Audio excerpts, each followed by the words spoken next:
Ada masjid yang kelihatannya sepi, jamaahnya ya sedikit apa, tapi kadang-kadang diridhoni Allah.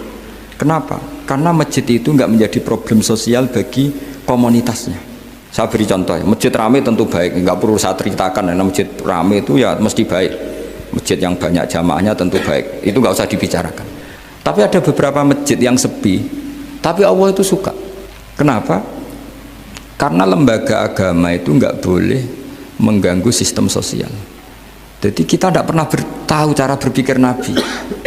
Yaitu banyak kan sahabat habis sholat duhur ba'diyah di masjid, qobliyah di masjid. Apa kata Nabi?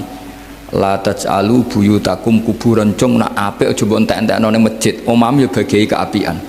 Rumah kamu jangan jadikan kuburan. Jadi sholat sunatnya di masjid, ba'diyahnya di masjid. Pulang-pulang tanya, "Mah, makannya di mana?" Terus marah-marah karena kurang disediakan makanan. Kan lucu kan? Di masjid qobliyah, ba'diyah pulang-pulang tanya apa? Makanan. Tersinggung lagi kalau belum disediakan.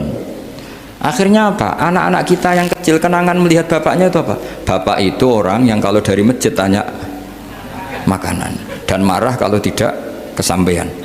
Coba kalau kamu datang dari masjid sholat, kenangan anak kamu apa? Bapak itu orang yang kalau datang dari pergi sholat. Sehingga kenangan anak-anak kita ini melihat kita sholat sujud di rumah. Sehingga Nabi membahasakan apa? Jangan jadikan rumah kamu sebagai kuburan, kasih jatah sholat. Sehingga ulama mengatakan jamaah itu paling baik itu di masjid untuk jamaah fardu. Untuk sholat sunat beberapa malah sebaiknya di rumah.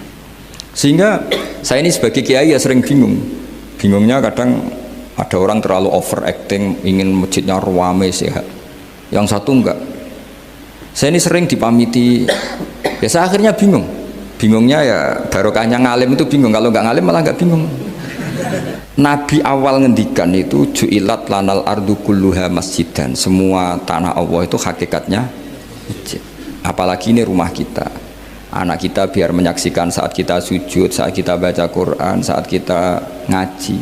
Kalau semua ini di masjid, kemudian Anda di rumah taunya makanan, menuntut ngopi, menuntut kenangan di keluarga kita kurang baik. Makanya Nabi membahasakan apa? La taj'alu buyutakum kuburon. Jangan jadikan rumah kamu sebagai kuburan.